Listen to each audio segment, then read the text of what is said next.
नमस्कार सब राम भक्तों को राम राम। आज बालकांड शिव पार्वती को राम के होने के कारण सुनाना शुरू करते हैं कि राम का जन्म किस कारण से होता है। तुलसी लिखते हैं, जब जब होए धर्म के हानि, बाढ़हें असुर अधम अभिमानी, करहें अनीति जाए नहीं बरनी, सीदहें विप्र धेनु सुर धरनी, तब तब प्रभु धरे विविध शरीरा, हरहें कृपा निधि सज्जन पीरा। शिव कहते हैं कि जब जब धर्म की हानि होती है, और धर्म का क्या मतलब है? धर्म का मतलब है कि ईश्वर किस किस रूप को धारण करता है, किस किस रूप को धरता है, इस ज्ञान की जब हानि होती है, जब ये ज्ञान नहीं रहता है, तो असुर अधम और अभिमानी बढ़ जाते हैं, क्योंकि फिर हर एक को ये मान होता है कि मैं हूं। जब जब ईश्वर के बारे में ज्ञान नहीं होता है, तब तब ये अभिमान बढ़ता है कि मैं हूं। असुरता बढ़ती है, मतलब बुरे स्वर बढ़ जाते हैं, और तब तब मनुष्य जड़ अधम की तरह बर्ताव करता है, और जो वो अनीति करता है उसका वर्णन नहीं किया जा सकता, क्योंकि अज्ञान के कारण जानता ही नहीं कि ये विश्व क्या है। और इसी वजह से उससे सब मनुष्य, इंद्रियां, पृथ्वी और वाणी, ये सब दुख पाते हैं अज्ञान के कारण। और जब जब ऐसा होता है, तब तब भगवान अनेक शरीर धारण करते हैं और मनुष्यों की जो पीड़ा है उसको हर लेते हैं। असुर मारे थापहि सुरन, राखहि निज श्रुति सेतु, जग विस्तारहि विशद जस, राम जन्म कर हेत। भगवान जब मनुष्य शरीर धारण करते हैं तो असुरता को मारते हैं, मतलब बुरी वाणी को, बुरे स्वरों को खत्म कर देते हैं, और अच्छी वाणी और अच्छे स्वरों को की स्थापना करते हैं, क्योंकि इन अच्छे स्वरों से ही ज्ञान रूपी पुल बनता है, जो ईश्वर के बारे में ज्ञान कराता है, जो ईश्वर तक पहुंचाता है। और इस जग में ईश्वर का जो यश है वो फैलाते हैं। इस यश को फैलाने के लिए ही ईश्वर मनुष्य रूप धारण करता है। ये राम जन्म का कारण है।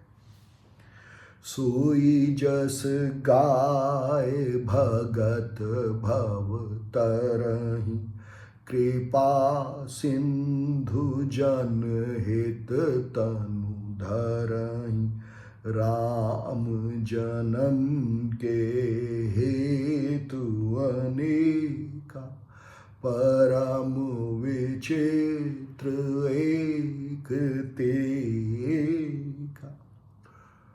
भगवान के उस यश को गाके जो भगवान के भगत हैं, वो इस भ्रम सागर से, जो भ्रम है ईश्वर के बारे में, उससे पार हो जाते हैं। और इसीलिए भगवान मनुष्य का शरीर धारण करते हैं। राम जन्म के कारण अनेक हैं और परम विचित्र हैं, एक से एक अलग है। जन्म एक दुई कहूँ बखान, सावधान सुनु सुमति भवानी, द्वारपाल हरि के प्रिय दो, जय अरु विजय जान सबको। शिव कहते हैं कि राम के जन्मों के एक दो कारण मैं आपको सुनाता हूं, सावधान होके अच्छी बुद्धि के अनुसार पार्वती सुनो। कहते हैं कि पहले तो ईश्वर के दो द्वारपाल हैं, जय और विजय। जय जो दूसरों पर जय करे और विजय जो अपने पर विजय करे, अपने मन पर विजय करे। विप्र श्राप ते दोनों भाई, तामस असुर देह तिन्ह पाई। कनक कसिप अरु हाटक लोचन, जगत विदित सुरपति मद मोचन। शिव कहते हैं कि मनुष्यों के श्राप से जय और विजय नामक जो दोनों भाई हैं, उन्होंने तामसी और बुरे स्वरों का रूप पाया है। तामस माने अज्ञान, आलस्य, और वो बुरे स्वरों के रूप में प्रकट होता है, वो पाया है। और उनके नाम हिरण्यकश्यप और हिरण्याक्ष बताते हैं, जो कि बहुत वीर हैं और जो कि सुरपति माने मन के गर्व को दूर कर देते हैं, मन को भटका देते हैं। कैसे भटका देते हैं? हिरण्याक्ष का मतलब सोने पर जिसकी दृष्टि है, और ऐसे ही हिरण्यकश्यप जिसका कि सोने का ही शरीर है, जो सोने में ही, स्वर्ण में विश्वास रखते हैं, उस स्वर्ण में मन भटक जाता है। स्वर्ण को देख के, संपत्ति को देख के मनुष्य का मन भटक जाता है, वो रूप धारण करते हैं। विजयी समर वीर विख्याता, धरे बराह बपु एक निपाता। हुए नर हरे दूसर पुण्य मारा, जन प्रहलाद सुजस विस्तारा। हिरण्याक्ष और हिरण्यकश्यप दोनों ही विजयी हैं और सब प्रकार से युद्ध में वीर हैं, तभी मन से नहीं जीते जाते। इन्होंने मन को जीत लिया है, पर इन दोनों को भगवान खत्म कर देते हैं। कैसे? वराह का रूप धारण करके तो स्वर्ण पर जो दृष्टि है उसको खत्म करते हैं, और फिर नरहरि शेर का रूप धारण करके, सिंह का, जो कि हर समय सावधान है। ये जो स्वर्ण रूपी शरीर है, इस पर जो निगाह हर समय रहती है, इसका जो ध्यान हर समय रहता है, उसको खत्म कर देते हैं। और इसको खत्म करके प्रहलाद का सुजस्व फैलाते हैं। प्रहलाद कौन? पर अहलाद, जो दूसरे को देख के प्रसन्न हो, वो पर अहलाद।